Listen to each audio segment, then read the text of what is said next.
Regular scheduled meeting at 9 a.m. And the manager will present the proposed budget as well as the CIP, capital improvement plan for the next 10 years. And then on the August 22nd meeting, he will be seeking approval from the council. So 2 more opportunities for the public to weigh in on the proposed budget and CIP, 15th and the 22nd. We have been talking about a location for West Patrol Substation for several years. Currently, West Patrol operates out of a shared facility with fire station number. What number is that? 8? No, it's not 8. Yeah, that's Central and Elder over there by 235. It's been long planned to build a new patrol substation in West Wichita. We've looked at several different locations. We looked at Buffalo Park. There's a lot of complications with that, the way the land was acquired through a federal grant. There's some floodplain issues, etc. So then we started looking at some other parcels and started talking with USD 259 about a couple of their sites, Wilbur Middle School at Central and Tyler, and at Northwest High School at 13th and Tyler. The optimum location for Patrol West is roughly within a mile of that Central and Tyler area. So both schools work from a location standpoint. However, the Wilbur site has got problems with the actual frontage, the size of the lot, drainage issues, etc. The Northwest High site is very attractive. It would actually, the site is 13th and Country Acres, which is the northeast corner of the school. So we are going to have an open house on August 21st at 6 p.m. here at Northwest High School. Is that right? It is at Northwest. To discuss that idea, we're inviting the Country Acres neighborhood, which Lamont is the president of, and to just look at that idea about putting the Patrol West substation on that parcel. 259 is receptive to having the discussion. The benefit is it's land that is not taxed, so would not be taking any property off the tax rolls. It's certainly large enough that it would fit without having to redesign the building that we're currently under construction for the East Patrol substation. We'd be able to use the same architectural renderings and orientation. It is great access for PD to be able to get to 235 easily with the long-haul ramp. Sorry, that's what I call it. As well as West Wichita. So it's a very attractive site, but we want to visit with the neighborhood to make sure that it's, you know, a good fit. That's really the only neighborhood that's affected would be Country Acres because it's surrounded by commercial property and the school. So you're all welcome to attend. It's again August 21st at 6 p.m. Northwest High School. We're excited about the opportunity to also maybe create a career pipeline for high school students interested in law enforcement and get a partnership going that way. Currently, there is nothing in 259 for a career in law enforcement. We used to have one a long time ago at City Hall. There was a career academy. So, and Mays has one, and another suburb has a, I don't know which one, but there's some potential to really do some neat things there. So be following that. November 6th, District Advisory Board meeting, we're going to have at the new community room at the Wichita Water Center over there by the zoo. And then we're going to have a District 5 breakfast on December 9th at that same facility. And we'll be able to meet the new District 5 elect. Because the election's November, so we'll know who the new District 5 council person will be, and we'll have them at that breakfast. So.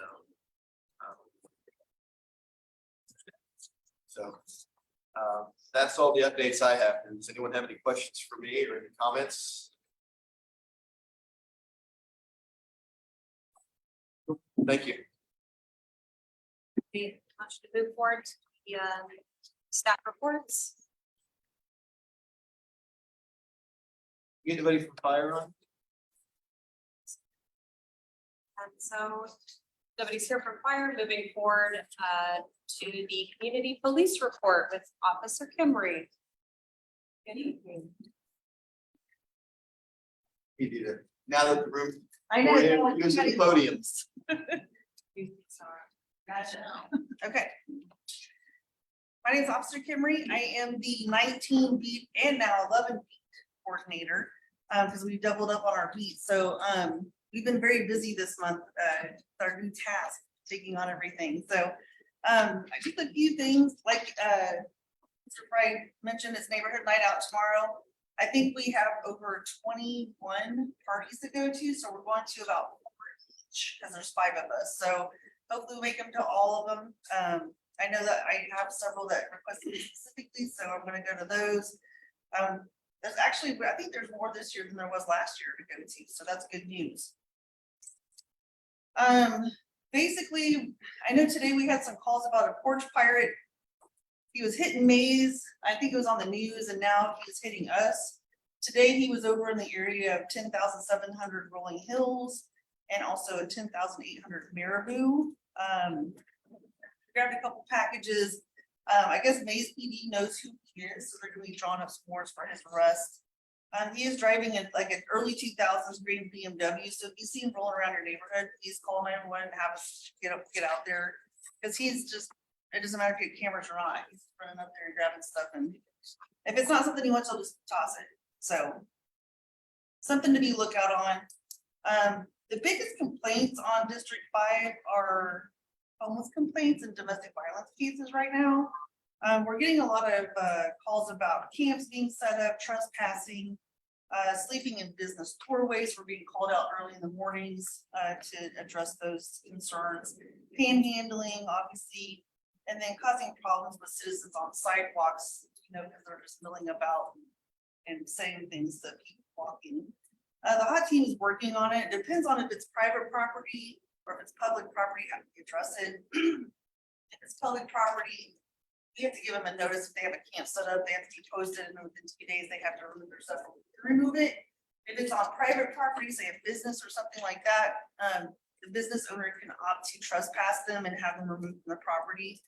So it's a little bit quicker for us to get them off the property, but if it's public, it takes a little bit longer. So we're dealing with a lot of that because they're just migrating out here because a lot of people like to give them money. So that's one of the main things. The last 2 weeks, we only had a couple person felony crimes, and one was a road rage incident where the suspect wasn't identified, and the other one was a DV related aggravated battery. But you know, obviously the two knew each other, so it wasn't like a, you know, not known suspect random occurrence. It was in help. So but that's about all we have. So any questions?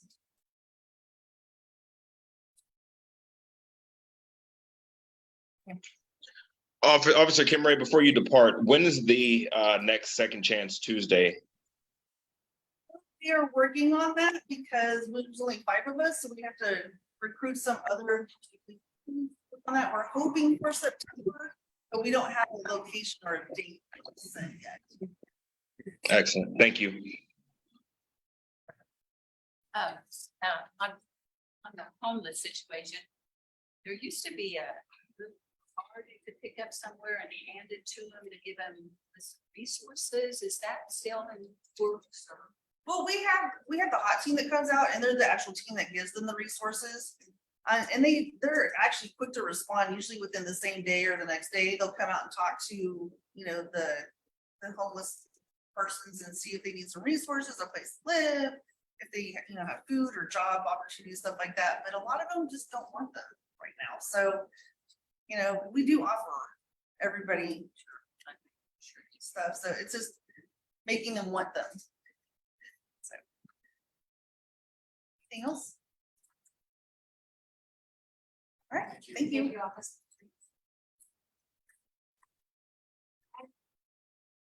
The next we'll hear from our Park and Recreation Department. Barbara Farr.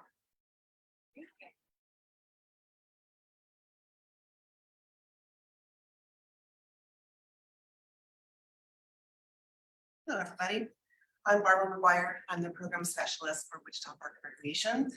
And we are still in our busy summer months. I mean, we're busy all year long, but summer's always exceptionally busy. Our park maintenance and forestry department, they've been dealing a lot with the storm cleanup. So that's what a lot of calls and things they've had have been, this last couple of weeks have been about limbs, trying to get everything picked up. So that's really what's on their plate. Our pools and our splash pads, our swimming pool season has been extended at some of our locations. We run into this every year where we're trying to decide how long can the pools stay open, you know, what's the weather going to be like, but more than anything, we're trying to determine how many staff are we going to have left after they go back to school and leave town and everything like that to be able to keep our pools open. So right now, we do have two pools, the McAfee and the Orchard pools. They're going to close officially on August 13th. And then the Ailey, College Hill, and Manissa pools will be open on Saturdays and Sundays through September 3rd. And this is after August 13th. And then Harvest Pool in Justified will be open on Sundays only, again through September 3rd. The Dog Days of Summer is tentatively planned for September 4th. If all goes well, that will be in the College Hill pool because they have the zero depth entry there. And then the splash pads, those are going to all stay open through September, the end of September. We do have two that are down right now. Our Linwood pool has been down all summer long due to vandalism that is just kept it down all summer. And then I think right now down in New Markets, the old Town Square, that one's down due to some maintenance also right now. It should be back up. Recreation centers, summer camp has ended because kiddos are going back to school. So things are a lot more quiet at the rec centers now. Online registration for fall classes does start today. So we're ending summer at the end of this month, but we're jumping right into fall. You can go online and register for classes and look at what's available at wichita.gov/evolve. If you want to wait for the hard copies, those will be out next week. We'll have those available at all of the recreation centers. And that's probably the best place to pick them up. We do have an open house at the Evergreen Rec Center on Saturday, August 26th. A lot of our rec centers receive some grant monies to be able to do some things to their facilities, and they've done some refurbishing there. And so they want to show off their facility. And that is on August 26th from 10 to noon. So they're inviting people to come out and see their new game room, come play pickleball, come out to the weight room and just see what are the new things and flooring and everything it is that they've got there. I don't know if any of the other centers like Orchard are planning on doing that, but that's the first one that we have that I know of.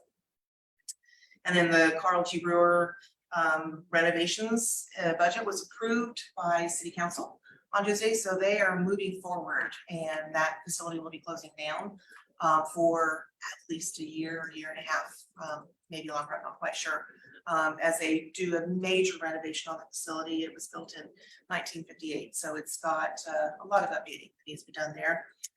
Athletics, our Miracle League over there at the Orchard Recreation Center, Orchard Park. It's our adaptive sports league, if you're not familiar with it. The baseball registration is underway. They just finished swimming, and that's an absolutely amazing program. And if anybody wants to be a buddy for that program and hook up with a child, they're definitely needing some help with that. Athletics, we've got co-ed kickball league registrations underway. Our fall softball registrations underway. Our Summer Slam sand volleyball tournament is coming up on August 12th, and team practices are underway at all of our different locations for the Greater Wichita Junior Football League. So outdoor athletics is still in full swing until it gets cold time in November. We've got special events at Napster Park. We've got a story time in the park on August 8th, a Shine Dance Fitness at August 19th. and Freedom Music Concert on August 25th. And these are all free events, so we try to do as many free activities as possible. And those are at NAPSCR. And then we also have our monthly City Crew event, and that City Crew is our kids club for ages 6 to 12, if you're not familiar with it. And we do an activity every month for everybody who's enrolled in City Crew. And our one coming up is at NAPSCR Park on August 19th. From 2 to 4, and that is going to be in NAPSCR Park, and it's a back to school bash for kids with inflatables, face painting, and cotton candy, and that sort of stuff. So get ready to go back to school. And then in our golf department, we've got at Tex Consolver, they're getting a golf simulator. I think they're really super excited about that. Tex and McDonald golf carts and beverage carts are starting to come in, so and they're super excited about that, to get some new golf carts. The others are some better days. And then also at Tex and Donald, they're starting to do their renovations on the inside of their clubhouses. So I think they've already started it. I think at McDonald and Tex Consolidate is getting ready to start there. So there's a lot of fun, good things are happening at Parks and Rec. Questions? Said Harvest Pool opens Sundays through in the month of September. Right, so basically, they're gonna be open through, all the pools are gonna be open through August 13th. So they're gonna be open not only this week and then through next week. After that, then Harvest Pool will only be open on Sundays through September 3rd.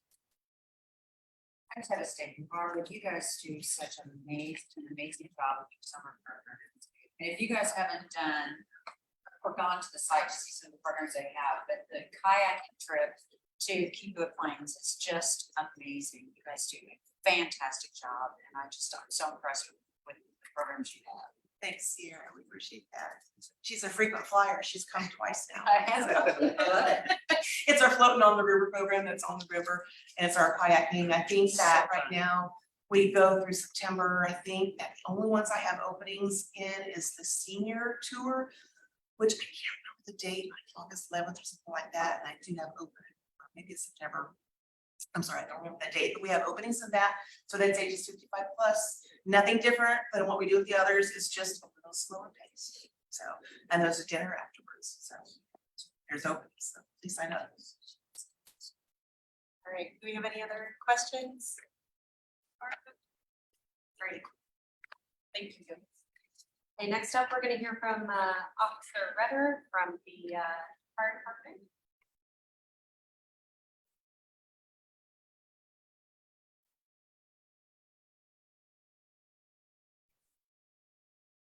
Good evening. I'm juggling both of them. I was down at DAB 4, now come back 4, so I'm a little delayed getting in here. So I'll make it short, sweet. Looks like we got a pretty good crowd here down south. They had a large crowd as well. So for this district, for the month of July, we had a total of, let me get my paperwork shelves here. We had a total of 5 incidents in the month of July. I'm sorry, 3 incidents in this DAB. I'm still on that one. So 3 incidents in this DAB district for the month of July. Those consisted of 2 house fires and a shed fire. Pretty much 2 of them were accidental and 1 was undetermined. Pretty straightforward. Month of July was extremely hot, dry. We had the 4th of July fall in that month. For having only the 3 incidents that happened, they were later in the month of July when it really got hot. That's kind of a win for us. That's, if anybody knows, when it gets hot and dry, anything will light off. And so really nothing to discuss it about. If any of you have any questions about any of the 3 fires, I can more than happy to talk about them. There are 2 of them, like I said, were accidental and 1 was undetermined. So any questions from the board or any questions from citizens? All right, short and sweet. So thank you for your time. I appreciate it. Total number of calls. The alarm, I didn't have the total number of medicals and everything for just the district. They didn't break them down for that. Okay, can we get that to the minutes to Teresa so she can include it for next month? And right now, we're currently changing back over to our reporting. When the new CAD system, the dispatching system through Sedgwick County took effect, it messed with our firehouse reporting system. So the numbers have been skewed in the last couple of months. We're trying to get that figured out. It sounds like we're making out gains on that, so we should be able to get the total number of calls. So yeah, I don't have the total number of calls for the district. Thank you, Officer Ritter. Okay, next up, we'll hear from Tracy Partridge with the Wichita Public Library.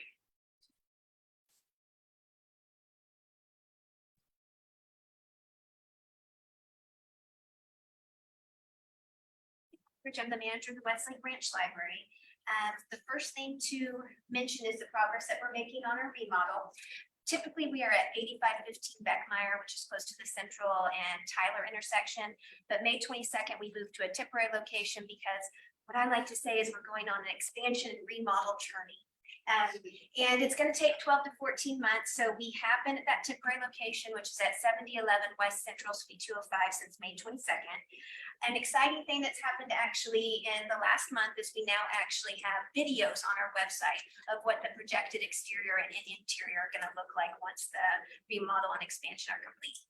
Last month, we actually posted a floor plan that now we have like computer graphics. If you do watch it, which I really hope that you will, please slow it down. Otherwise, like you are like going through it really, really quickly. And yes, it is exciting and an adventure, but you know, if you really want to see it and experience it, just slow it down. We are doing well at the temporary location. I mentioned the statistics from last month, so we're in our second month. And some things to note are, we were the only location where our circulation actually increased in that second month. So that was very exciting. We were one of 2 locations where our holds increased. And then even though we have like typically over 10,000 square feet and in our temporary location, we're probably about 2,500 of actually public space. We actually are the 3rd highest circulating right now. So that's really good. So I wanted to mention those because I always like to brag about my community and the library and everything it does. Okay, so another thing I want to mention is Local Author Day. That's actually on Saturday, August 12th at our Advanced Learning Library. From 10:30 to 11:30, what they're going to do is they're actually going to have a panel of 3 local authors just talk about their experiences with writing. So writing, publishing, marketing, and talking about how challenging it is to actually get your work published. Then what's going to happen in the afternoon from 2 to 4 is they're actually going to have an author expo where you will get to meet local authors, see their works, and actually purchase them if you'd like. And then I'm sure they would be thrilled to sign them, and they would be fabulous gifts for anybody that you need to buy gifts for. Another thing that I wanted to mention, the library is partnering with Exploration Place for a Maker Fair Wichita. That is on Saturday, August 26th. It's just a family-friendly showcase of what is possible in terms of invention, creativity, and resourcefulness. And there's going to be dozens of makers at Exploration Place and the Advanced Learning Library. There's going to be food trucks, so if you get hungry while you're witnessing all this fabulousness, you can get something to eat. And then there will also be live music at the library, and they're going to have like new performers every 30 minutes. So that will be Saturday, August 26th from 10 to 5. Another thing that we wanted to mention is reliable broadband internet is incredibly important for our community. You can help ensure that we have good, reliable broadband internet by actually conducting a speed test. All you have to do is go to broadbandkansas.ks.com and then take a speed test just so that we can make sure that our community is reflective of our needs.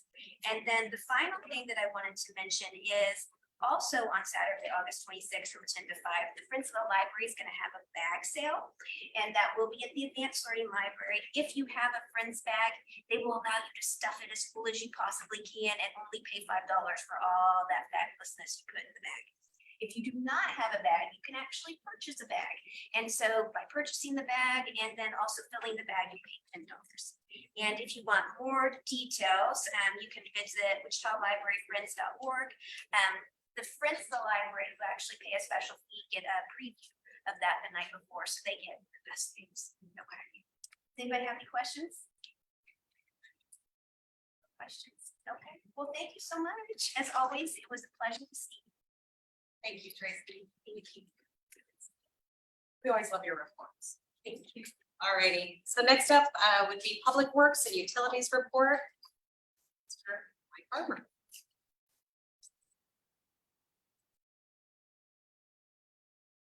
I'll just touch on some of the projects we got going on in the area. 21st Street conversion from 2 lanes to 3 lanes is set to begin here next month. And we're going to further evaluate possibility of anything west of 135th Street. The OP3 brick crosswalk repairs, 21st and Ridge, and then Maple and Maze, those should be kicking off later this month. Proc Wetlands has been presented to Design Council, and construction is expected to begin at the end of this year or at the end of next year, so almost about a year project timeframe. Caligan Ridge interchange was not selected for a race grant, and so they're going to go through a debriefing with the feds to kind of see maybe ways to improve that grant, or where there may be shortcomings. 135th Central to 13th, looking at doing a signal as phase 1 at Central. And so have that kind of kicking off ahead of the rest of the project. Hoover from 21st to 29th, design is complete, and now they're just chugging along on right-of-way acquisitions. And then the multimodal facility, final plans are due here in August. And then something that wasn't on the list was just to throw out, I know 111 south of Keller. That cul-de-sac on the south side. Yeah. It is, okay. The connection there to the, I know we had looked at where folks might want to land for parking and then use the Prairie Sunset Travelers Trail. So we had that cul-de-sac kind of as a noted possibility.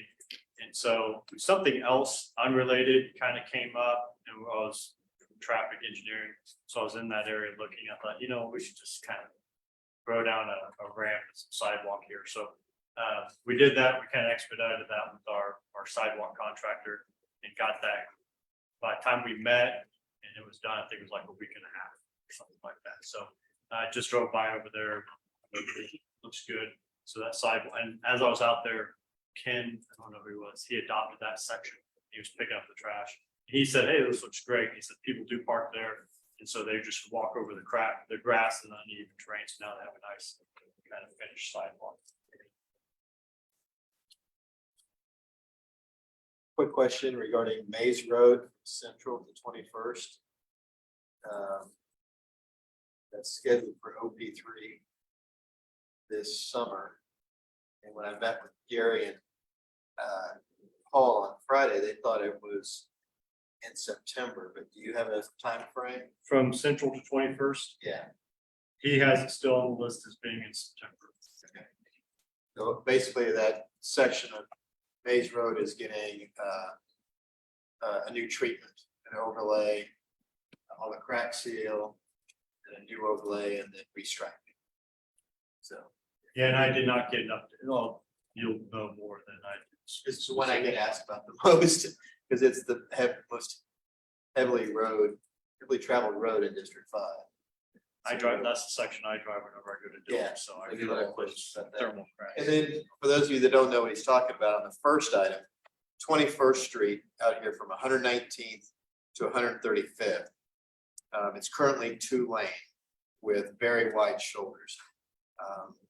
We've looked at it, and there's enough strength on those shoulders and enough width there that we can add a center turn lane from 119th to 135th and still have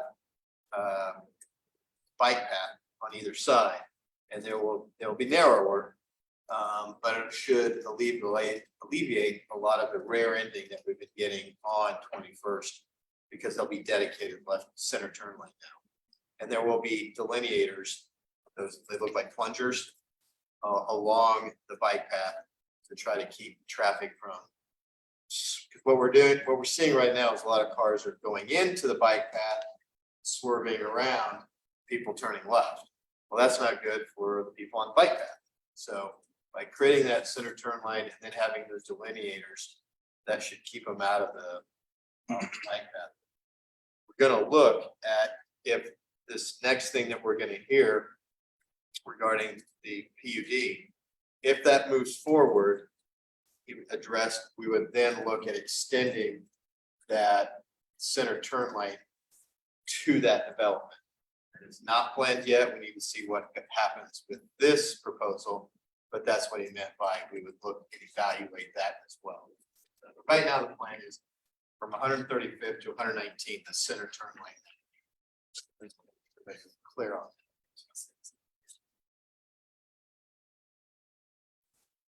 I just got a question. I don't know when to bring this up. In regards to, there was a fatality accident on 235. There's not the cabling there, and I don't know if that's, since that's highway. Where would I start that conversation? KDOT, Kansas Department of Transportation. Yeah. Tom Hine. Okay, we can get you that contact. I think Tom's retiring at the end of the Oh, that's right. year. I didn't know where to start at. Any other questions? Thank you. Thank you for your time. Like, All right, motion to receive and file all staff reports. So moved. Second. Sierra, so moved, second. Ryan? Excuse me. That's right. All right, the next order of business would be new business on the PUD with the Metropolitan Area Planning Department. So here we have Philip. Berg. I'm so sorry, we practiced. Philip Z. Yes, my wife and I are the only two that can't, so you don't really have to worry about it. Actually, I guess my wife might just. So. This evening, we have a zone change request before you, very close to here, just go throw rock to the west and property. It's currently zoned, it's single family residential. A portion of this land was recently annexed into the city of Wichita to expand the property within the city limits in order to move the project forward. The requesting a plan unit development, which is a custom zoning classification that provides an opportunity to have some custom development standards or even to tailor a zoning classification, so you don't necessarily have to go to a high intensive zoning and potentially allow a certain amount of uses or things that would be inappropriate. So this is an opportunity, a really good example of using a plan unit development to kind of tailor some uses and tailor some development standards, really for the sake of compatibility of the use and the surrounding properties around it. The property is about 26 acres. It's on the south side of 21st Street. The contract purchaser, not necessarily applicant by ownership, but the intended user is the YMCA. Their facility, of course, is on the north side of the street. They're looking to have some athletic field or athletic operations on the south side of the street as well. That type of use per our zoning code is identified as recreation and entertainment outdoor. They're also including the use indoor, just in case they have an indoor facility in there as well. Quick note about the word entertainment, because a lot of times if you've been on down long enough, we talk about nightclubs in the cities and entertainment and loud music and things like that. This term entertainment does not allow for live music, DJs, things of that nature. That would be a totally separate zoning action. This word entertainment is totally along the lines of potentially people coming to spectate and be entertained by sports of skill, things of that nature. So there shouldn't be any crossover of the ability for them to have a concert at the facility. That's not how entertainment is defined in this term. You might think, well, could this be considered a park or park and recreation? The difference between recreation, entertainment, outdoor, and park recreation is who owns it. This is a private entity, therefore it's this use category, park and recreation, would either be an HOA or the city or some other public entity. Otherwise, park and recreation would be allowed in its current zoning as it is right now. The use they're asking for, the indoor version of it is allowed in limited commercial zoning, which is what you typically see for any retail shopping center or something like that. The outdoor version of it they would have to go all the way up to general commercial zoning if they were going to do a standard zone change. So going back to what I said before about PUDs, being able to tailor a zoning classification to avoid, in a sense, over zoning a property, because the number of types of uses within general commercial, we typically like to see those more along the lines of like highway frontages, thing like that, it would not necessarily be appropriate for this location. So the PUD is able to take the one use recreation entertainment outdoor and then add other uses to it within a PUD and not have to go all the way to general commercial. And then we're having to talk about, well, what are we taking out of it and how are we gonna, define this thing? They're just tailoring their zoning classification for the use. I'm gonna warn you, this PUD has a lot of details, so I'm just trying to methodically go through my staff report, so if you're following along, I'm gonna just kind of hit some major points, just to make sure we cover the detail. I don't know, Chairwoman, if we want to answer questions as we go along, that could be helpful if somebody just has a quick, hey, you said this. Versus, because again, there's just a lot of detail to cover, it's just when you have a branding one, sometimes they're just a little complex, so. I'm definitely not offended if somebody has a question about that particular part of the PUD, for us to talk about that, at least from the board anyway. Yes, sir. So we'd like to move forward with the DAB, asking any questions. We'd like our citizens to go ahead and refrain from questions at this time, and then we'd open it up at the end for public comment questions. Thank you. When it comes to outdoor recreation, the Y proposed hours of operation, 6 AM to 11 PM Monday through Thursday, and then 6 AM to midnight on Friday and Saturday. In conversation with them, they don't typically have things at night. They're typically usually during the day, during lighted hours of the day. But again, it just at least even provides a buffer time to say activity has to stop at a certain time. One of the things that people might want to think about is, well, how noisy is it going to be? There's things going on during the day. The zoning code has noise compatibility that they're going to be following. Except for the one caveat they have in there is for an amplified voice. When you think about maybe there's going to be an announcer at a sporting event, or that particular field has its own speaker system to make sure fans there know what's going on. It's probably understood that those might reverberate out. And so the specific notes they have in there about the noise compatibility does not apply to an amplified voice when it versus it still applies to like music. So if they're playing like some warm-up music for while the kids are practicing or something like that, that still applies. They can't just be blaring that. But when it comes to like an amplified voice, that might carry a little farther. So that's just a caveat to that. The PUD was written to, in a sense, future-proof it just in case there's an opportunity for redevelopment of the Y. Same thing, we don't need as much space as we used to, or we're moving operations somewhere else.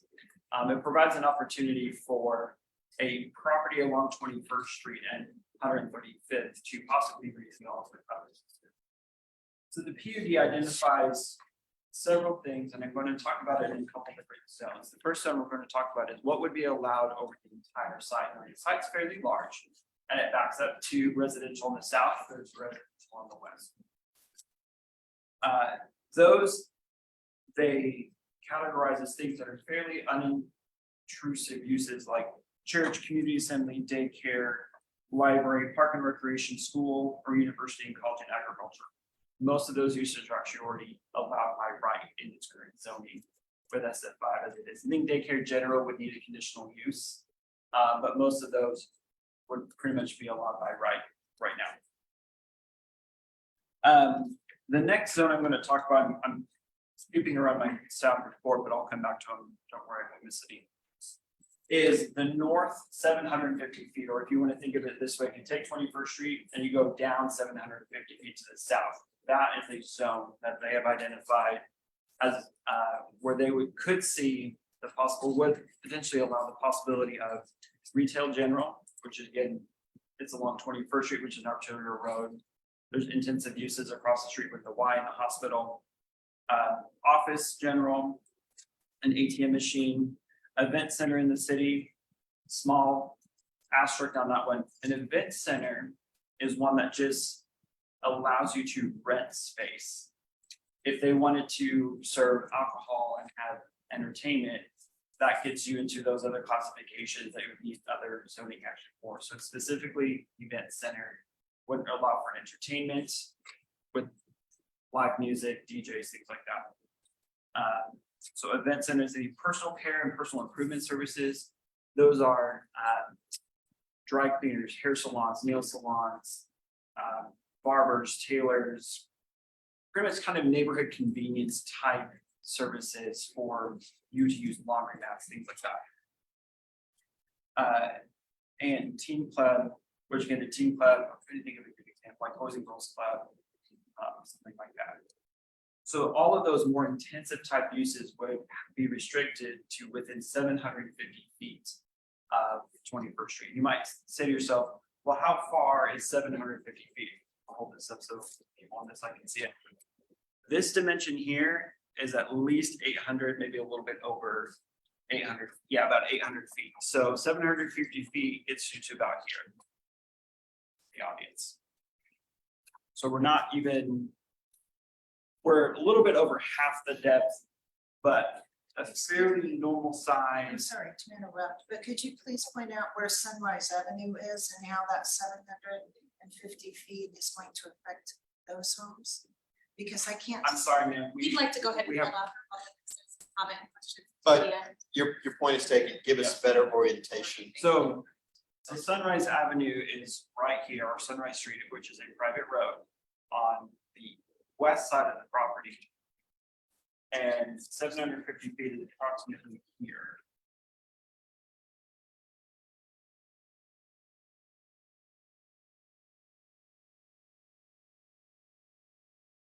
You say Sunrise is a private road? So it's not in the city? It's not in the city or in the county. Thank you. The last couple of uses that the PUD would allow, one is mobile unit in the city, which is the long complicated landscape food truck. And that would be accessory to it, so that would allow them to have food trucks parked in the parking lot while events are going on. The last one is the farmer market in the city.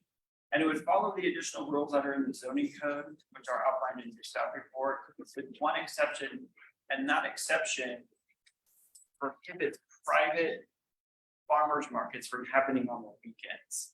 I don't exactly know why, so don't ask me why. It just does, and zoning code amendments take a long time, so that's where we're at right now. But, so they're asking for an exception to that rule so that they could have a farmers market that is privately sponsored on the weekends. So that's the only exception, and that's why they're asking for that exception. So we've covered the uses. I'm just gonna pause for a second. Anybody on the chat have any questions about the proposed uses, knowing the majority of what we just talked about is in a sense future-proofing the PUD, where really the intent and purpose of the PUD right now is athletic field, accessory food trucks, and possibility of them even having like a farmer's market, right? And they wanted to have some kind of community event like that. That's the primary focus of the PUD. The other uses that we talked about with the 750 feet, that's not intention right now because they want to build athletic fields. Okay, we're gonna move on. Building setbacks are generally more restrictive than you'll find in any zoning classification. We've got a 25 foot from the north property line. That's more of a residential setback, more commercial setbacks are generally less restrictive than that, meaning you can get closer to the street. We have a 20 foot on the east property line. That's the property line that shares with the church. Again, for a commercial type setback, that's fairly restricted for a side property line. And then along the west property line, along Sunrise, this would be considered a south property line, and this west and this south. It's 60 feet, which again is significantly more restrictive than standard setbacks in our zoning code, even for residential uses and especially for commercial uses. For an example, compatibility setbacks for a commercial use next to a residential zoning district do not exceed more than 25 feet.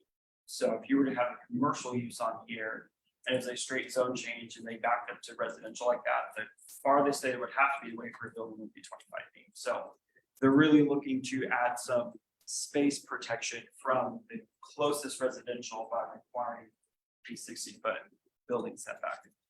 Philip, real quick, so Sir, arterials, yes, especially this arterial. If you look up and down this arterial, would you agree that most of the setbacks on platted lots are 35 feet, especially on commercial uses? I would agree to that, yes. And this is 25? Yes. Why is it being proposed to be reduced? I will defer to the agent on that one. Building height. The primary focus for building height is they would have to adhere to compatibility setbacks. So if you're next to residential zoning, that would be the west, the south, and the east. You're limited to a 35-foot building height within 50 feet of the property line. The PUD allows it to go taller than that, but when you compare to the compatibility height setbacks, the primary focus is they're going to be compatible heights of 35 feet next to residential. If a building would be built that close, again, the primary function of this with the YMCA is to have athletic fields, and then might have some smaller structures or things like that. I'll let them talk about, but you're looking at restrooms and things like that. They're not looking at huge commercial structures. Let Phil real quick. Yes. But that is, so the PUD is asking for an 80-foot building height, correct? That is correct, but with compatibility standards. So as when you have to be 35 feet within 50 feet of residential property line. As you get 3 feet farther in, you're allowed to go 1 foot in height. And so whether they would actually ever achieve 80 feet, So we could have pretty an tricky. so we could have an 80-foot building 25 feet off of the north property line, potentially. If it's more in the middle of your house. Yes, but that's what's in LC zoning anyway. So the YMCA across the street could have an 80-foot building. You know how tall the Y is? Do you know how tall the Y is? It's about 40. Yeah. Lighting has been a big topic of conversation. Staff and the applicant really worked through this when we got the initial submission of the PUD to really craft to make sure we have something that everybody was amenable with. The lighting standards of the zoning code require lights to be maxed out at 15 feet tall if you're within 200 feet of that property line. So again, the PUD has an exception for the east side because it's not used residentially as a church. But for the west, the south property lines, which have residential uses across from them, within 200 feet of those property lines, lights are limited to 15 feet in height, with the caveat that they could submit a lighting study to approve by the zoning administrator and the planning director if they want to exceed that. A lighting study basically proves it's going to show, based on the specific type of light, where that light is going to shine down to make sure it does not trespass over a property line. So that says it could go taller. They don't have a specific height in mind, but they have to prove that it's not going to trespass over the lines in order to get that height. Otherwise, they have to follow the standards of the zoning code. Parking would be done by a parking study. That means they could provide more than they need. That means they can prove that they don't need as much as the zoning code require. It's just with a use like this and knowing they have parking facilities across the street that I go work out the Northwest Y, the corner closest to this property generally has no cars in it. So they have the opportunity to share existing parking. They could rely on some of that parking. And I know that gets into, well, how do people start crossing the street? We're getting there. Signage would be for the limited commercial zoning district, which along an arterial road is pretty standard and acceptable. They're not asking for any exceptions to the sign code. So for the sake of time, I'm going to core all.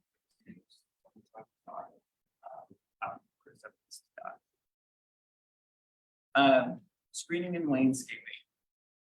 They're proposing to not have any solid screening fences. Again, if they were going to go to a commercial zoning, they would be required to have a solid screen fence minimum of 6 feet tall. Because of the intended use of the site being more like a park and recreation type of thing, it's just for a private use. They're looking to accomplish buffering via landscaping instead. excuse me, with the exception of the east side, again, because the use is non-residential. So we're talking about the west and the south sides. A 15-foot deep, so that means from the property line 15 feet in. Required to have tree space 30 linear feet apart, with 30% of them being evergreen. And again, one exception is the east property line, the other exception is because they have to plat this property, they have to handle their drainage. And so their drainage would have to likely be detained a significant amount on site. It's pretty standard, all the housing developments have them.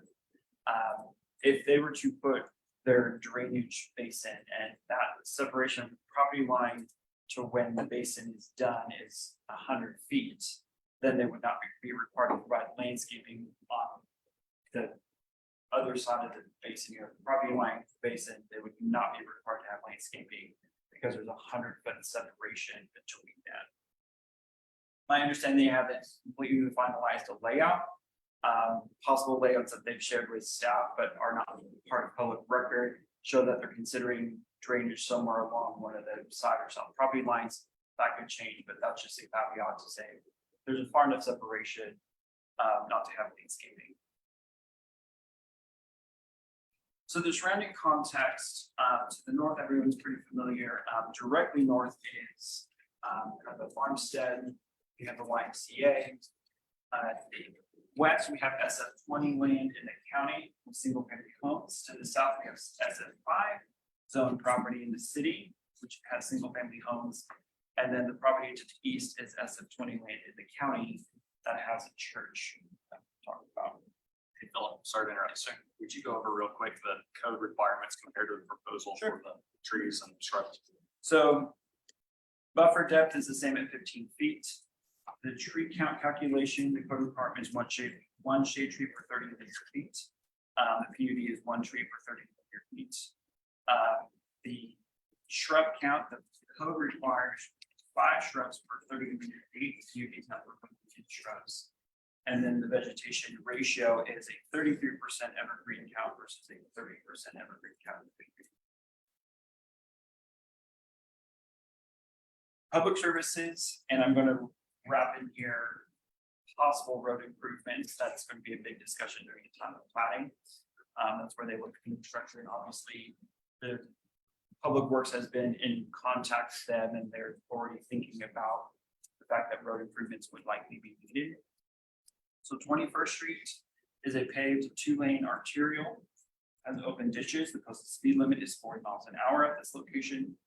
As we talked about before, North Sunrise Street. So again, that's this street on the west side is a gravel 2-way private street.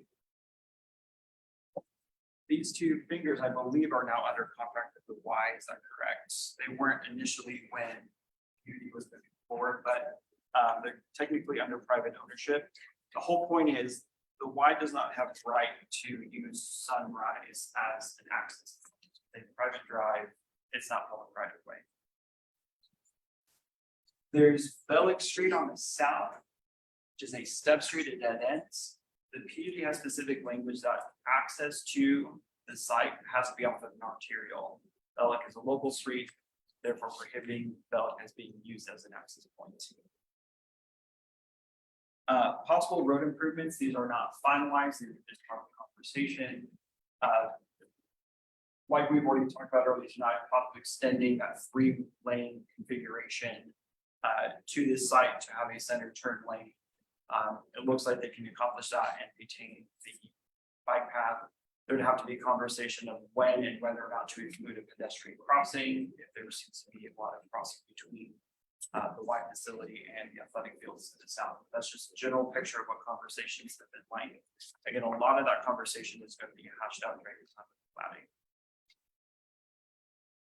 The comprehensive plan identifies the area at new residential employment mix as well as new residential. The new residential employment mix anticipates higher density residential or lower intensity commercial uses. The new residential category also has a caveat in it that says commercial uses will likely be developed in this area based on market factors, meaning especially along an arterial road or at an arterial intersection, where you're more likely to see like a commercial use. It doesn't necessarily mean that it just has to be residential. It takes into account that there might be locations within this broader swath of an area that may have commercial uses based on market-driven factors. So for both of those reasons of anticipating higher and possibly higher intensity residential or a lower level intensity commercial use, staff feels that this request is in conformance with the comprehensive plan. Staff is recommending approval. This goes to the planning commission this coming Thursday at 1:30, which is in the Farm Brecken Building at 271 West Third Street. There are standard conditions of approval that are being developed in accordance with whatever the approved PUD plan is. The applicant has recorded a certificate with the register of deeds that basically shows up on title work for any future landowner to say this has a PUD on it and there's restrictions on development. And then they have to give us a copy of that certificate and the final drawings of whatever is approved, if it is approved by city council.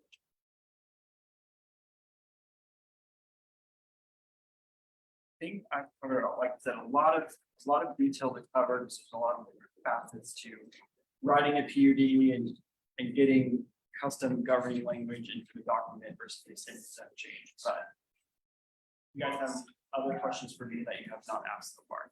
I have a couple of questions. Yes, ma'am. Okay, so a PUD, is the language in a PUD standard, or did you customize it for this particular instance?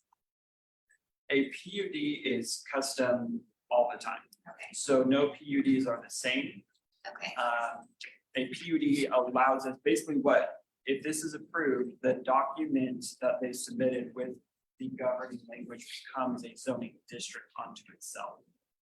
So you can use standard language, but it provides that opportunity to customize different language where it may be okay. deemed appropriate. So on this table on page 4, where it has code requirement versus the PUD proposal. So the code requirement, is that the Wichita code requirement? Okay.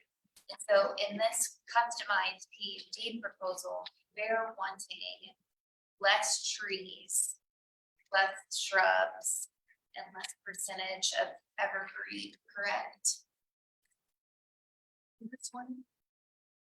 They, so they're Yeah. matching, they're matching the 1 tree per 30 linear feet. You're correct in saying they are less than what the code requires for shrubs. They did not propose any shrubs, and instead of a 33% evergreen ratio, they proposed a 30% evergreen ratio. But in a sense, yes, it is less than the code. I would ask for more landscaping.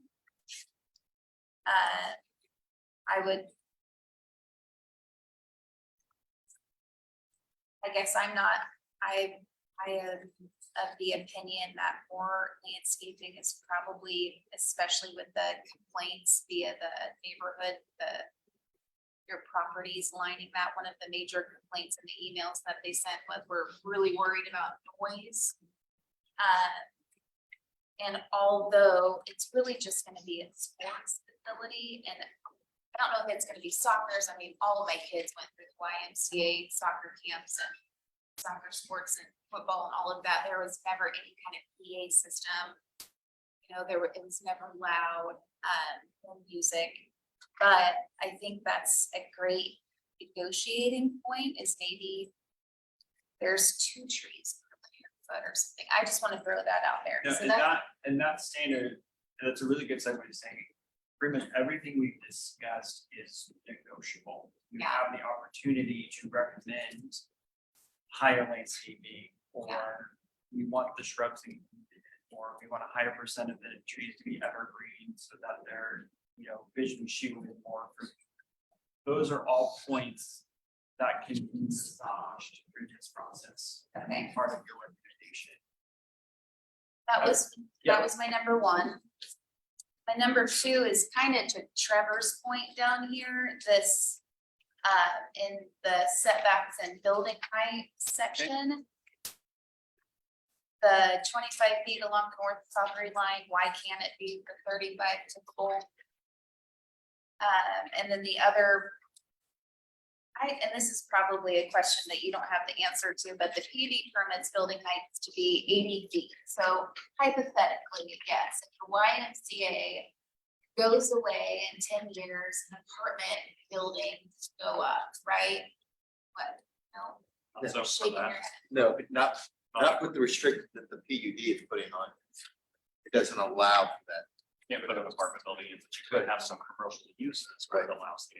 PUD specifically only allows office general, retail general, ATM, event center, personal care services. Okay, so what kind of building would be 8 foot tall? That would be a question, the app, Okay. it's a good question. Yeah, I'm just saying, like, is there, what on the west side of town especially, what building do we have that's 80 over 80 feet high? Great over.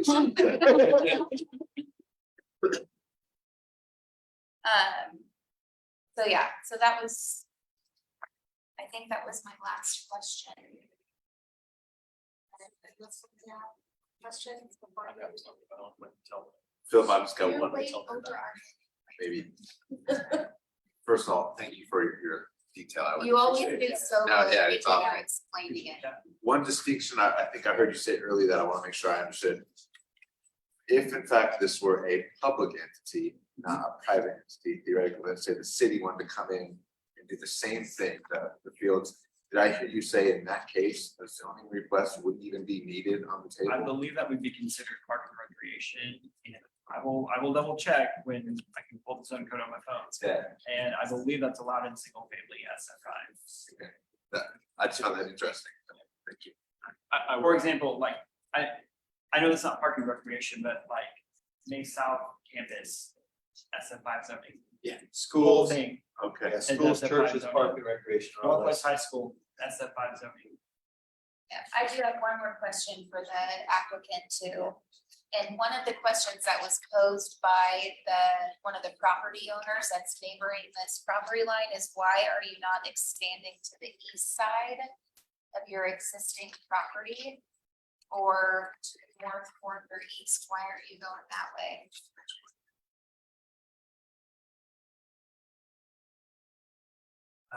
I think there might be another. Hold on. One moment. Hold on, Brian, I'm gonna make sure all the data questions have been. I think a co-applicant that's gonna join me from the YMCA to answer so many specific questions if need be, or for Mr. Adam Elliott here as well. Let us, But, yeah, go ahead. But I'll- Let us get through the data questions. Certainly. That way you can address them all at once. introduce myself now.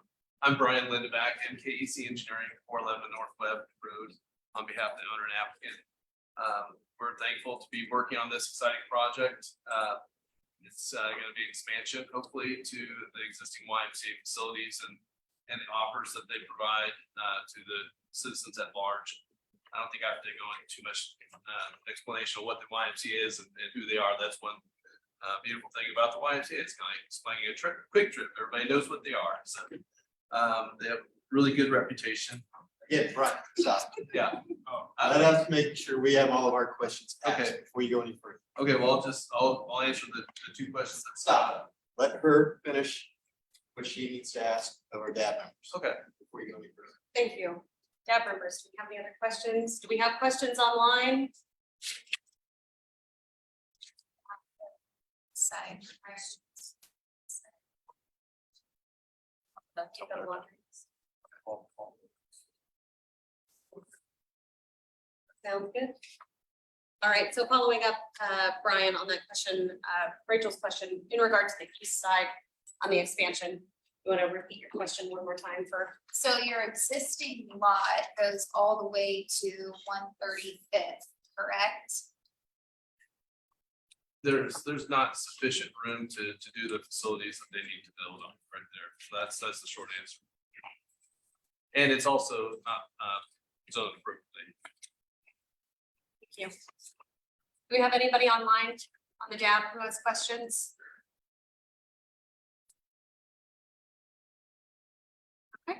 Moving forward, Brian, if you'd like to just go ahead and proceed. Sure, I thought I'd try to answer the question about the 25-foot versus 35-foot along 21st Street. That is for a community unit plan requirement. This is not a community unit plan, this is a custom PUD. So therefore, we've used, the standard is 20 foot along an arterial for general commercial zoning. This is of course going higher than that for a community unit plan, that's 35 feet, so that's what he's referencing. So we're in between. I tend to believe that 25 foot is a more moderate setback as you from a planning standpoint, you want to grow your city and not, spread out so much. And so sometimes you'll have setbacks that are tighter, especially on arterial streets. So it's a more modern setback in my opinion. But it is 25 foot, that's a significant amount of space between the front property line.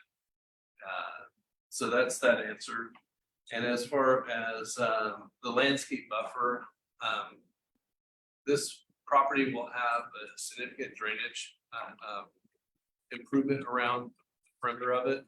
And it's anticipated that that'll be in excess of 60 feet in places.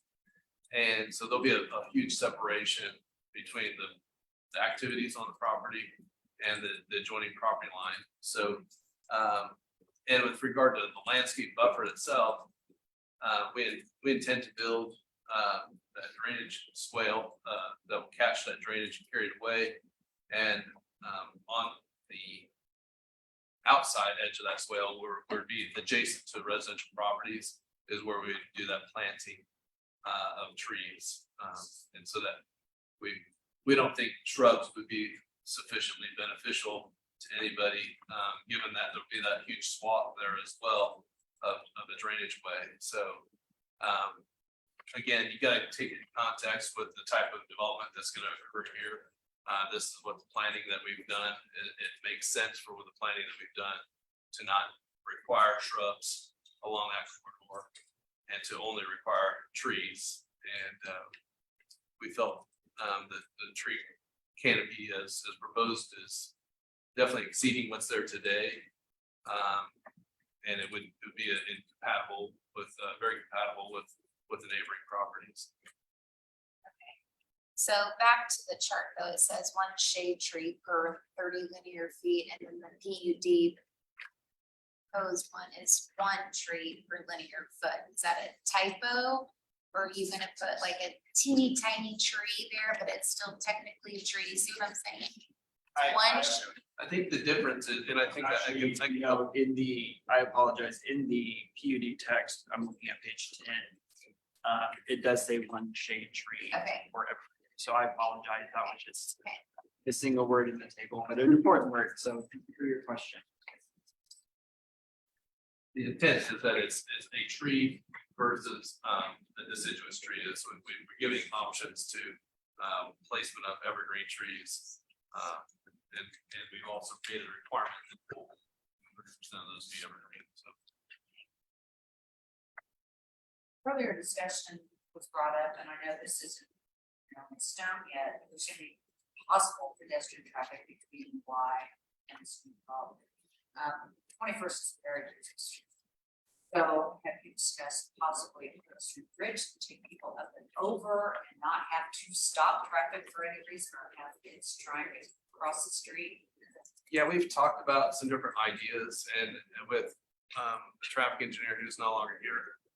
We've discussed things with him as well as our team, and we haven't resolved what path we're gonna go on, but we're definitely cognizant of that concern.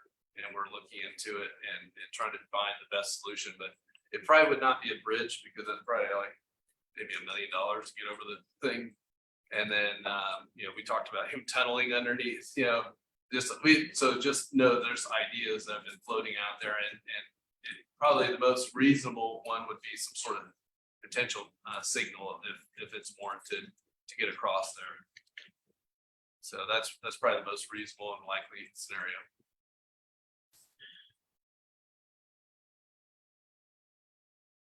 questions? Need to have questions online?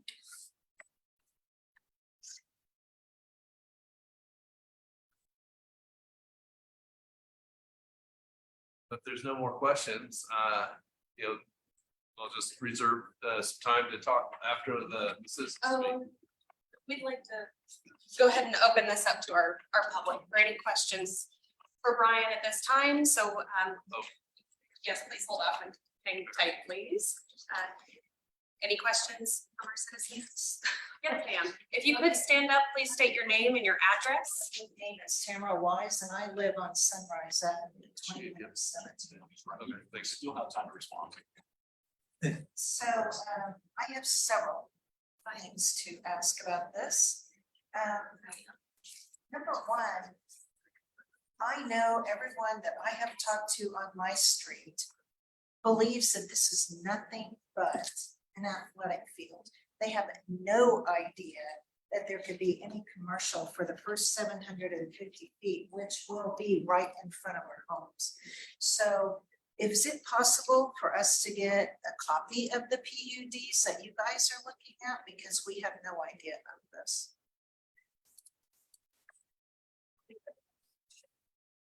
What's that? Did we have extras for the public to read? You can have mine, because I already had a couple. And I will make copies of these and make sure everyone on our street sees. Yeah, we have this. extra right down Okay, here. great. Plus, it's also online. Well, we did not know any of this actually, that it was on online or anything like that. Is that it? Yes, no. Thank you very much. I know that they said they didn't think that there was a fence needed. Sunrise Avenue, people will park if there is no fence. They're going to park on that little dirt road that is deteriorating and it's very narrow. That just can't happen. There already, we get a lot of traffic because they think it's a through street. They don't realize it just goes to the end of down there where you see, it's pretty small. But they don't realize it, and so we get a lot of turnaround traffic. And I think that unless we have a fence, people are going to park on that road. So I'm asking that they do put a fence up. So I want to know, do I have this right, that between Sunrise Avenue and whatever is going to take place, commercial, whatever, you're saying that there's a buffer of 60 feet, is that correct? Right. You want to do them all at once, or do you want me to just respond? Yeah, I think it's probably best. Yeah. No, we could just do them all at once if you just want to. Your He'll question is. respond later. Okay. And I understand that for the commercial, the 750 feet in, there can be buildings that I believe are going to start, if I'm under the understanding they will start 60 feet away from Sunrise Avenue and be 35 foot tall. Is that correct? Well, is that correct? And so drainage, I understand that you're going to do something within that 60 feet for drainage. I really would like to see some shrubs in there. I think it's important. But I'm just gonna say, none of us knew anything about commercial. Thank you for your questions. Any others? Yes, ma'am. Go ahead and state your name and your address. I'm Kelly Simpson at 1985 North Bellick Court. Yeah, we really need a fence. Let me tell you, I agree with her. Because at that dead end, I mean, people will use that dead end to go from our streets to the ball fields. You're talking about Bellick. Yeah, Bellick Court and Bellick Street, but I live on Bellick Court. But people on Bellick Street are concerned about the traffic congestion. And people who don't have fences are gonna have to worry about people parking on the street, walking through their front yards, walking through their side yards, walking through their backyards. I just built a fence because that's what I was afraid of. I didn't have a fence in my backyard. I just paid $3,500 to have them build a fence last week, just in the back of my backyard to keep people from being tempted to walk, parking in front of my house, walking through my front yard, walking through my side yard, and walking through my backyard. So now I'm gonna have to put a lock on my gate. That looks like, that's what that looks like, padlock.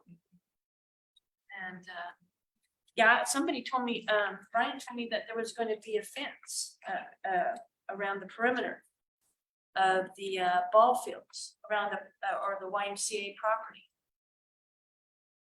So I wondered what happened to that. Thank you for your questions. Any others? Yes, ma'am. Go ahead and state your name and your address, My please. name's Lucy Lavelle and I live at 1906 North Bellick. I moved there just about a year ago, knowing it was a residential area and that invested in my property and really loved the neighborhood. One question I had was, you know, all the other Ys have most all their facility is on one parcel of land. And there is land to the east. And I think he answered that it wasn't zoned right. Well, we're a residential zone, so what's the difference? That's the question. And also I had concerns about Bellick ends in a little just dead end. But I know how people are. They're gonna find out, oh, I can park back here and it'll be kind of close. So I'm concerned about increased traffic, increased noise, increased trash, just all of that. And the other question I guess I have is this a done deal? Is it already sold?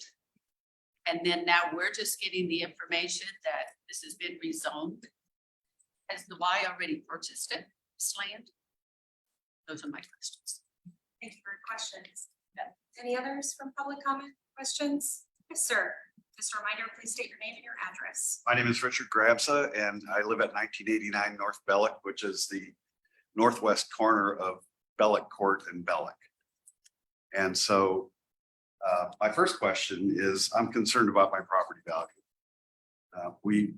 We are on the verge of retirement and we bought this house thinking it would be our last. And so I'm concerned about that. And I think all of you would be too if you lived in our houses along that way. It's a concern, it's valid. Secondly, I think I heard someone say that the Bellick Street would not be able to go into the Y property. Is that correct? So I saw surveyors out there on 2 occasions surveying that piece of the street.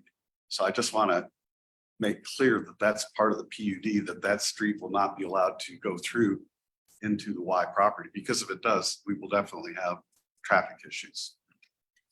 So that's my second question. My third question is the hours of operation. So 6 p.m. to 11 p.m. with lights and audio. Would any of you guys want that in your backyard? It doesn't sound, you know, I'm thinking of a baseball field, a football field, it's gonna be loud. I understand that soccer generally isn't amplified, but they did ask for amplification. And whatever they get now, we have to live with forever. So that's a valid concern of mine, is the audio and to some extent the lights. And yeah, so to 11 p.m. at night is, you know, if that was occasionally, fine, but if it's on a regular basis and, you know, Wichita's growing, it just, I'm concerned about that. And I think all of you guys would be too, if this was being built right adjacent to your backyard. It's a valid concern. So I appreciate you guys looking out for our rights and our concerns. And thank you for your work. Comment or question? Is there anybody else from public comment or question? Okay. Brian, if you'd like to go ahead and take the podium and answer these questions. Yes, thank you. Yes, I did speak with some of the neighbors over the phone, and I believe I did speak with you, Miss Kelly. Simpson. Yes, I talked to her about some of her concerns, and that was with regard to a fence. And that was several weeks ago that I talked to her. I think it was maybe 2 weeks ago. Yeah, 2 weeks ago. So we talked about, yes, we want, as the one speaking on behalf of the YMCA, we want the facility to be secure. So that, you know, nefarious things can't go on after hours. And part of that security is also preventing folks from, you know, parking in neighborhoods and walking to the facility as well. So the perimeter will have a fence on it, and it'll be not gated as far as we plan to, along that side. We don't have any plans for any, permanent access there. Differentiate between fence and screen fence. Yeah, I think that's probably a valid thing to talk about, yeah. A fence is just a regular, fence, it could be a privacy fence, wood fence, versus a chain link metal fence, a black chain link metal fence, or even like I think they call them wrought iron, but it's just black, metal fencing, So we intend to have, either a black, metal fencing along the edge that's one of the things we talked about was 6 to 8 foot tall. So it's not easy for someone to just jump over. Or the possibility of a black chain link mesh fence like you see on a lot of other YMCA facilities. That again is 6 to 8 foot tall, so it's not easy for someone to just hop over if they were gonna just park in the neighborhood. And we've been very intentional about, being respectful to the neighborhood and trying to make sure that, we do things in a way that is not gonna, impact them in a negative way, like having people drive through their neighborhoods to get to the site. And that's why we said no access through anything but arterial streets as part of the PUD. And yeah, I think those are some of the major concerns that you had. And then lighting, we addressed the lighting concerns that she had as well with regard to a lighting study. If there was anything ever different than a 15-foot light pole back there within that 200 foot, we're just going to say, hey, we need more input, and we're going to get professional planning staff to input on that, as well as the planning enforcers that is the zoning administrator. So I think that sufficiently answers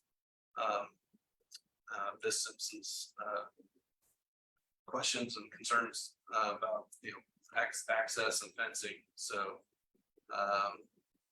and I did mention to her as well that there would be a drainage way, and I've already talked to you about that as well. There'll be a significant separation there at her backyard. As far as noise and traffic, I think I've already checked some of those boxes with regard to traffic and fencing and how the functionality of the site's going to work off of 21st Street. It's not going to be coming through the neighborhoods.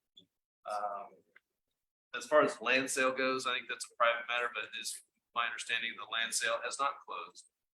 It's pending the outcome of some of these hearings and so forth. So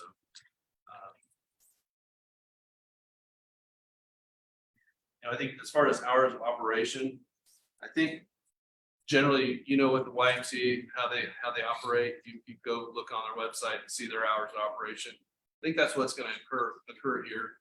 There's nothing too far outside the realm of what they have right now with their current facilities.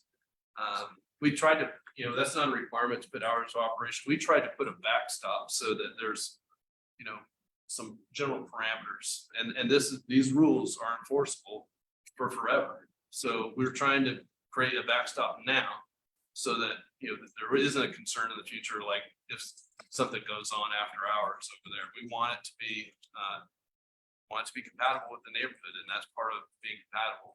We have a very busy 21st Street that's of course going to have noise and traffic on it, lights and sounds.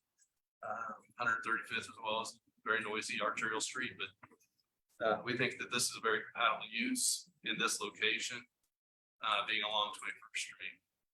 If I ask a follow-up question, I don't have a problem with it.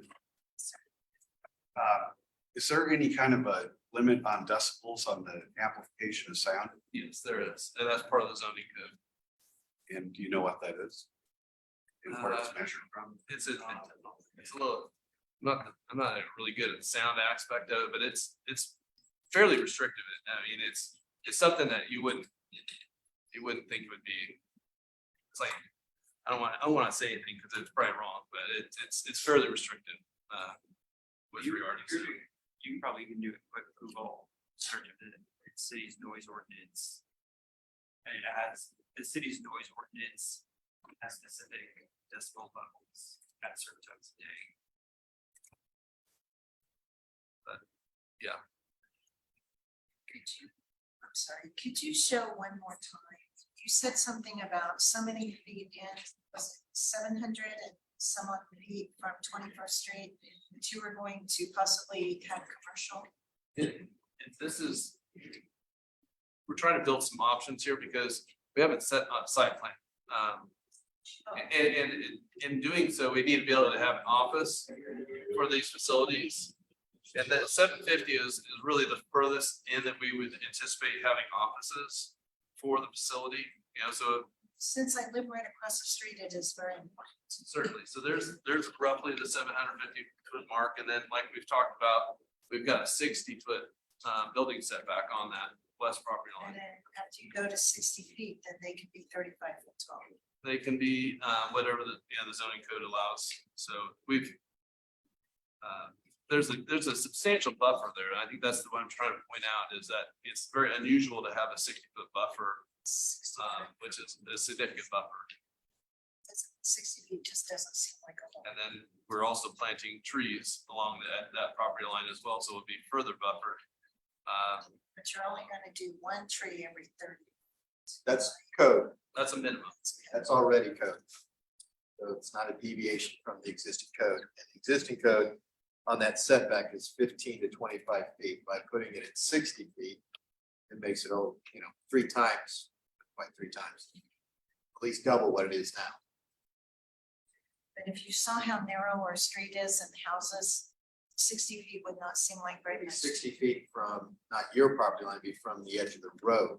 That is my. Still point. have your road as a buffer too, which is what? The road is very narrow. If you looked at our lots. I'm just telling you the numbers. I know, okay? I'm trying to explain that our lots are wider than they are deep, and so we don't have very deep front yards. And the road is very narrow. In fact, if 2 cars come by, somebody's got to move over to the ditch. So 60 feet from there may seem like a lot when you're saying 60 feet, but when you look at it, it's not very much. I think that answered most all the questions that came up, and any others, I'm happy to answer anything else. I have some more. Oh. You are more than welcome to go ahead and stand up. I just wonder, okay, you said 60-foot buffer, and in that buffer will just be trees, no activity of any sort, right? Can't be any buildings on it, correct? But what about what about the buffer for the ball fields? I don't think they've got that far in their planning yet. It is not a buffer for the ball fields, so. There's no buffer for the ball fields? The ball fields could theoretically go right up to the fence. No, there would have to be at least a 15-foot landscape, 15 feet from the fence too? 15 feet of landscaping at least Okay, on south and the west. okay. I have another question. Okay, now you said the drainage swale, that's gonna be basically behind my house, I guess, and his house. It's gonna be on the south side, right? Am I correct? That's where we're putting it, and it's gonna be 60 foot. And it's gonna be nothing but a drainage swale. I mean, nothing for it's just only gonna be used for drainage, right? And nothing else? At this time, we're going through the plating process as well. That's for another day. But we've been working on the drainage components of this, and we anticipate to set aside at least 95 feet of the southern property line. So this property line here. Actually, take this line and extend it straight across. That's 95 feet. So in that section, we're required to have a minimum of 60-foot building setback, but what I'm telling you right now is drainage wise, we're going to be putting in a drainage way that will have a total width of 95 feet as it's planned right now. Plans change, but that's what we're planning right now is a 95-foot drainage swath. And that's obviously there's some changes in elevation in that distance, so won't swath, that is the actual swath is 95 feet because you have to make grade transitions. So And I'm not familiar with swales, so I'm gonna ask you the questions. Is it usually full? I mean, is it very often full of water, or does it ever get used for anything else, or are kids gonna be running around there playing, or? Make sure everybody can see this. There's a drainage swale right here. That's 95 feet. That if it has water in it today, that's the type of drainage conditions it's gonna have. I can't really see it from my deck because there are too many trees in the way, his trees are in the way, but, It'll depend on how much water there is, being, rained down, so it's as to how often it drains out. For drainage on, And just remember, this is a zoning hearing, so the drainage is a whole different process. you're not mentioning that there's anything set up for drainage on the east side of Sunrise Avenue. And right now, there's a ditch, it's a shallow ditch, and the fourth lot, that is an empty lot, it's kind of like a field. That drains with an underground drain into the ditch. So will something address that? Yes, we have a drainage report that goes with our plating efforts. That's not a zoning item, but we certainly definitely address those. And it gets sent to both the county engineer, because your properties are in the county, as well as the city drainage engineer. And those issues are vetted out at those levels. And then if they have comments back, they'll respond, and then we'll revise things accordingly and update the plans. But we certainly don't want to create a liability for the YMCA or MKEC. So drainage is very important to our both organizations. Thank you, Brian. One question, stay there, Brian. They keep trying to escape. Not so fast. You know me better than that. So hey, quick clarification. So you mentioned just a second ago about the 750 feet. And you said something to the effect of they need an office. So that's one of the reasons. That's one of the reasons, yeah. But for an office, wouldn't that be an ancillary use to the overall PUD anyway? So we would not need to do that zoning for office because that's an ancillary use that would get it regardless. We're trying to future-proof this project, and that's the important thing. And it's very reasonable to have commercial along 21st Street.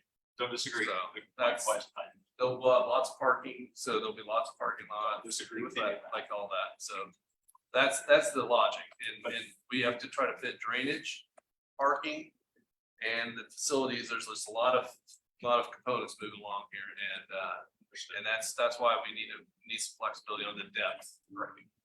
Understand all that in this business too. But for their office, that's an ancillary use that would not need the zoning for office and retail, correct? Correct or incorrect?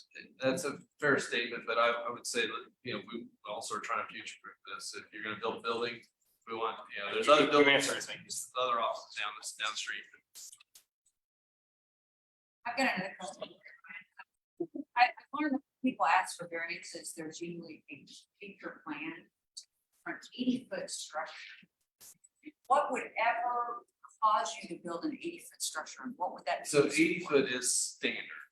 So for an LC zoning, and which is the standard, some of the standards are based off the GC, general commercial, but like Philip said, and we didn't want general commercial here at all.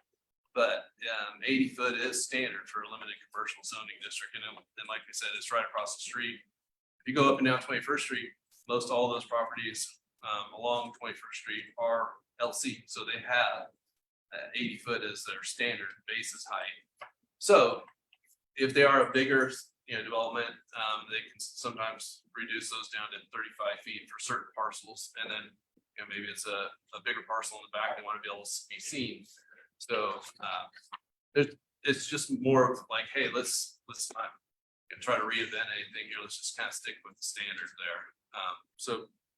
But I think, if our client's willing to reduce that, I mean, if that makes it more palatable for everybody, I think that's a reasonable thing if everybody's okay with that. But I think, long term, it may not be good for the city because, there's going to be a Northwest bypass over here someday. And, as the corridor develops along 21st Street, it'll be even more, travel way with more intense uses. So we try to, in planning departments, we work together. We try to make sure that things work for long term. More questions? Thank you for your time, Brian. Thank you. Okay, so with this, based upon your close for questions, sir. Bill, do you have anything closing notes to add? Okay, thank you. So based on the information available at this time, the staff report has been completed. Staff recommends approval, subject to conditions. All in favor? Well, Oh, excuse me. is there any? Are there any amendments? Just leave it to the board to discuss. Yeah, that's Yeah. what she's doing right now, board discussion. So. All of it. So I have no issue with this being, I think that's actually a great use for it. And, you know, traffic and all that, that will come out in the planning process, obviously, as you guys know, traffic studies and so forth. But I do have some issues with CUD, obviously, as it's written, some of these things, the 80 foot and all that. So I would probably recommend motion. I don't have to do it yet, but I would put in there. I'm open to adjusting the time if you guys are palatable with that. I would really like it to meet the noise. Time regarding the hours of amplification, Time regarding operation time. operation time. Okay. So as of amplification, I would probably just say meet noise compatibility. And so that gets rid of the PA announcer. Part of me wants to just get rid of office retail altogether. You know, this is gonna be sports fields. I understand that you want to future proof it, but at some point, that future, you could come back to this board and ask for office retail. That being said, it's on 21st Street. The 750 concerns me. I would probably reduce that to 350. 350 gets you to about that notch, that first notch down on the west. That's about 350. I get rid of 35 foot. I would make it a 35 foot setback instead of 25.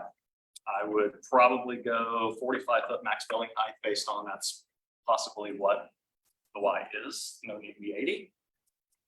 And I would probably make the lighting and parking to be both those plans to go to planning commission. So it's public and not to just the director.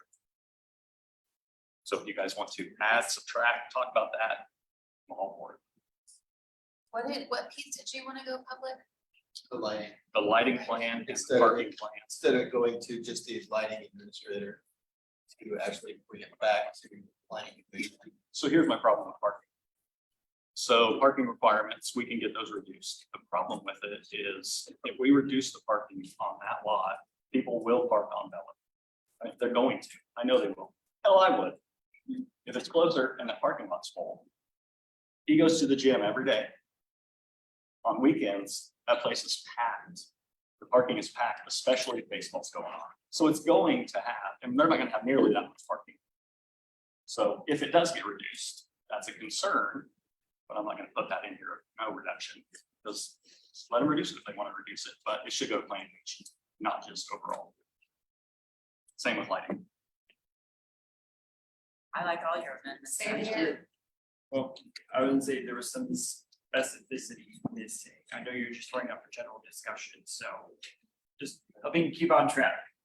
I will So do it. I don't know if you want to add some specificity since you seem to have the ideas. How often do we limit the LC from 80 foot to 45?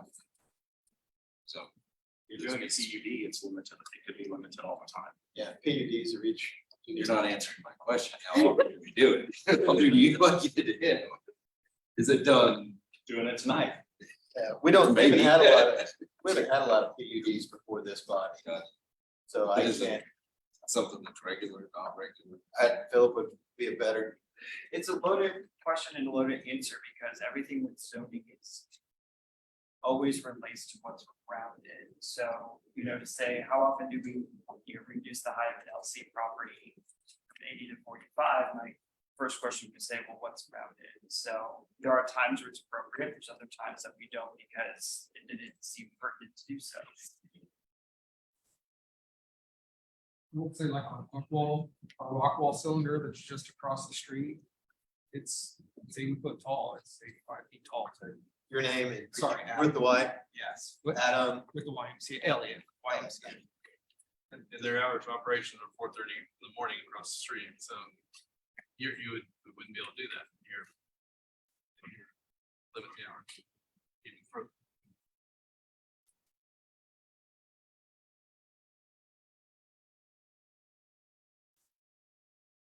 Does that limit that they have? So operating hours, 4:30.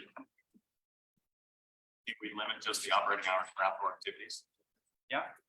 And that's what they're limited to right now. So the way it's written right now, is that outdoor activities have this hours of operation, 6 to 11. And Yeah, just the at outdoor. night. Yeah. So it wouldn't limit that.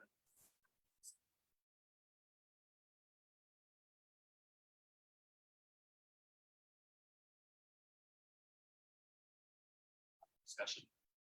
Anybody want to limit hours?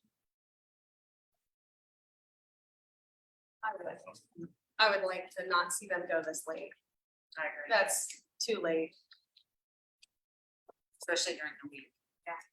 especially during. the week. I'd like to limit it to 10 p.m. all Sunday, week, all week. 7 days a week, I'd 10 say p.m. 9 for like weeknights, weekends, maybe. 10. If we do it 10 and there's a lighting study and there's no amplified voice. we can- just remember Sunday or summer days, it's, Yeah. We don't still get have started light. at 9. right? You got past 9 is because the lighting's good. I guess it would be, my big thing is the noise, so if it wasn't amplified, then. So Sunday through Thursday, 10 and weekends 11. Or are we saying 10 every night? I think 10 every night. I don't want to take my kid to a ball game till 11 o'clock at night or like, that's just me. Oh my gosh. Brian, what happens if we limit it? What if a game runs over past 10? Do they just call the game? Or how do they do it? If 10 o'clock is their cutoff, what happens? I really don't. Yeah, most of those games are timed anyway, right? So schedule it. I guess the enforcement on this is MABCD. Right, so then they'd have to be plank driven. Turn in MABCD, there would be, for them to get the hearing, and, be more of a case of this is something that's repeated rather than a one-off, right? Okay. So, but the enforcement of this is MABCD. Again, this still has to go to the planning commission on Thursday, and they'll be hearing this presentation, and they'll get our comments by then as well, right? Along with the public comments. Well, and I know we typically don't have a report then, but what I do with Davis first is I relay the Davis discussion, right? If your recommendation differs from staff, I will delineate what your recommendation is for their consideration. And again, the reason why they don't know this. Because it hasn't had the protest petition filed. Correct. Right, so there is an opportunity in the future to protest this. You just haven't been notified of that opportunity. There's a window for that to happen. So I took down, everybody who spoke, I took down your address on. Well, depending on how long planning commission goes on Thursday, definitely on Friday, I will be dealing on a letter that will delineate the protest petition and how to protest. Those are hard copy letters, so if they go out Friday, you're going to have probably Monday that they get in your mailbox. The protest period is for 2 weeks. It starts Friday, but it's 2 weeks long, so you have until August 24th. So it's not necessarily a problem that you don't get the letter until Monday. And of course, I know Ms. Wise and I have spoken, and you can always reach out to the planning department if you want more information sooner.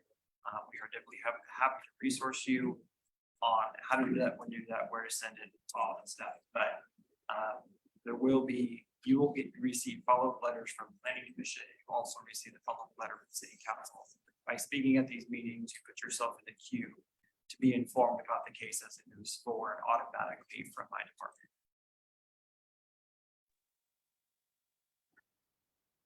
And I certainly want to add that, particularly since this case has not even endeavored into the protest period, just from knowing who the YMCA is over the years and and who they are in our community, those folks tend to make very good decisions in terms about being family oriented and being responsible and just being upstanding in terms of times and things of that nature. So at this particular time, I certainly support the amendment in full as is without any changes.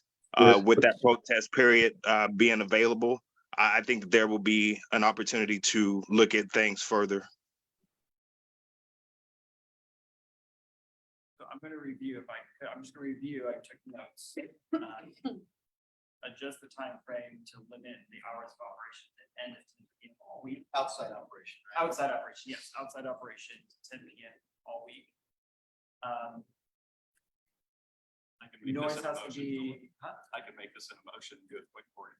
I was just gonna review it, so if you, noise to meet the compatibility standards, no office use, no retail use, or if there's more in there, we'll reduce it to 350, so that's, I guess, still up near. 35-foot setback on 21st Street, 45 height restriction and a light plan, and a parking plan would have to go to NC and not in the district. So, this would one out, but go ahead and make your motion. So I just want to comment real quick on Lamont's. I agree with Lamont, and again, I'm a Y member. Business is a Y member, love the Y, worked with people there for years. But this, you have to remember, this isn't the Y, this is long term. We have to remind ourselves of that. This is long term. They could sell the piece that if they haven't closed, everything could fall through and then we could get what we get. So I'd like to make a motion with 6 conditions. Operation time of outdoor from 6 a.m. to 10 p.m. Meet noise compatibility standards per the zoning code. Limit the office retail to 350 feet off of 21st Street. 35-foot setback on the north property line. 45-foot max building height. And require planning commission approval for the lighting plan and parking plan. Will you? Second.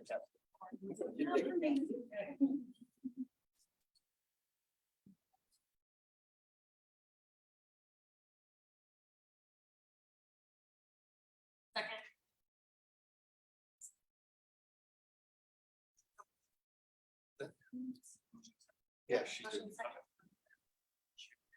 Okay, perfect. All in favor? Yes. I second. All in favor? Say aye. Aye.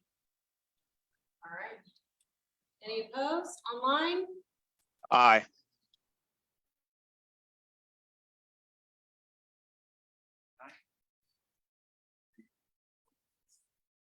It's one day. Oh, wait. Right, is Wendy still on or Trey? Okay. So 8 yays and 1 nay, is that right? Is Lamont a name? Yes.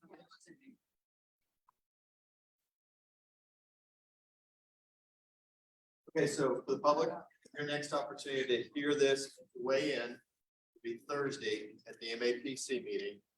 Starts at 1:30. I think this is the 3rd item on the agenda. Something like that. It's not a very long. There's only And that's the Ronald Reagan Building at 271 West 3rd. And then, as Philip said, the protest petition period will start Friday. That is based on a percentage of the property owners making up the entire parcel and all the surrounding area around it. Not just the number of houses or lot, percentage of the total. Then the action would then go to city council. There was no opportunity for public comment at city council. Tonight was your opportunity for public comment, MAPC on Thursday, and then protest period. Okay? Happy to stick around and answer any questions, but it's kind of the process now. Can we protest because of certain things, and maybe if they were removed, then we could. So again, your opportunity to weigh in Thursday at MAPC and say this is what you don't like or what you like and so forth. And then they're gonna have a whole nother set of probably a lot of the same questions, and they're a lot more technical. Not that these questions were technical because they were. That's what MAPC does on a regular basis. They hear planning items all the time. We only hear them occasionally. But yeah, you'll be able to ask the same kind of questions, make the same kind of comments. You can weigh in what you like, what you don't like. I just, since most people work till 5 o'clock, and this is occurring during a time at work that I cannot take off. I mean, I'd like to go at 1:30, but I can't because I cannot get off work. I cannot take a personal leave day during this 2-week time period. My niece is an architect in Little Rock, Arkansas. She says these meetings that are gonna occur on August the 10th usually happen at 5 o'clock. Well, each community is different. That's why we have our district advisory board meetings in the evening and allow for public comment at them as well. So that's why we have a mix of both, evening and daytime. That meeting will also be broadcast on viral, on virtual media, so you can weigh in that way. If you can't be there in person, there's still that opportunity. And then obviously the protest petition is a third way for you to weigh in. Again, none of their decisions are binding. The binding action will take place at the city council. That unfortunately will be in the morning as well. When is that? That has not been scheduled yet. Okay. So we have to get through the MAPC, then get through the protest. It would be sometime in September. Yeah, it'd be sometime in late September, mid-September. And then depending upon what happens between now and then, council could always kick it back for review, for modification, so. You know, it could be a few weeks still. But you'll be notified of all the different opportunities, since you're within the notification area. Okay, so with that, our next District 5 Advisory Board meeting will be on Wednesday, September 6th, due to Labor Day at 6:30 p.m.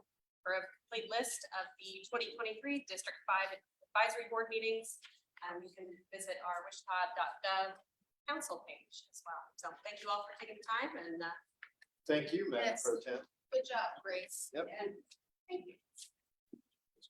Meeting adjourned.